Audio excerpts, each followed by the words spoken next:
Hey stop, tu roules sur le boulevard BD, cet album est fait pour toi. Distress, tome 1. Lenny vient de débarquer à Montréal pour y faire ses études de journalisme. Il a récemment perdu une jambe dans un accident mais vit très bien avec sa patte de fer. Dès son premier jour dans l'amphithéâtre de l'université, il rencontre Anoki, un jeune algonquin qui ne semble pas lui prêter cas. Jusqu'au jour où ils vont devoir travailler ensemble, en binôme, pour un article sur l'étude des rumeurs. Et des rumeurs à Montréal, il y en a. Lenny a déjà recueilli des témoignages d'agression, des images et des vidéos. Il a de quoi écrire un mémoire entier sur un monstre qui hante la ville, le Wendigo, créature venant des mythes algonquins. Tiens, Anoki est justement originaire de ce peuple. Le Wendigo est depuis des siècles mentionné dans les légendes amérindiennes. C'est un être gigantesque, aux caractéristiques humaines et à l'esprit capable de posséder un homme et de le pousser à commettre des actes monstrueux. Monstre puissant, tuant et mangeant ses victimes, le Wendigo est un humain qui s'est transformé à cause de sa cupidité ou de ses faiblesses.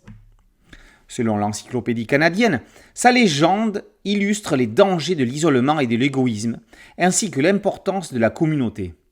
Il s'en prend aux personnes vulnérables et socialement seules. Son apparence varie selon les sources. Il peut être élancé, son crâne et son squelette contre sa peau. D'autres le décrivent plus épais, avec des dents pointues, une haleine fétide et une odeur corporelle nauséabonde. Lenny et Anoki vont-ils se trouver face à cette créature ? Toujours est-il que, plus d'une fois, Anoki tente de dissuader Lenny de poursuivre son enquête, tout en l'accompagnant pour les besoins du reportage.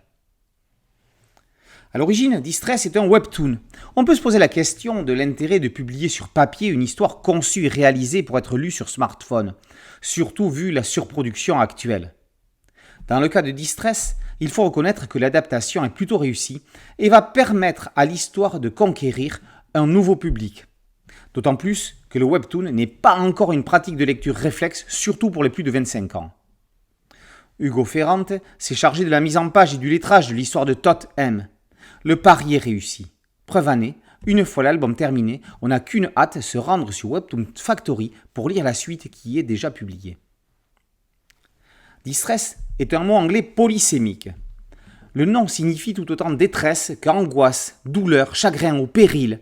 Le verbe se traduit par inquiéter, bouleverser, déranger ou encore impressionner. Toutes ces notions sont réunies ici. L'histoire du Wendigo n'est qu'un prétexte à développer les sentiments entre deux jeunes adultes. Tot M aborde le sujet en toute délicatesse, sans faire du prosélytisme et tout en s'en servant pour faire avancer l'intrigue. Du thriller émotion, ce n'est pas souvent qu'on peut lire ça. Distress tome 1 par Tot M est paru chez Dupuis dans la collection K-Factory. Boulevard BD, c'est un site dédié, un podcast audio et une chaîne YouTube. Merci de liker, de partager et de vous abonner. A très bientôt sur Boulevard BD. Ciao.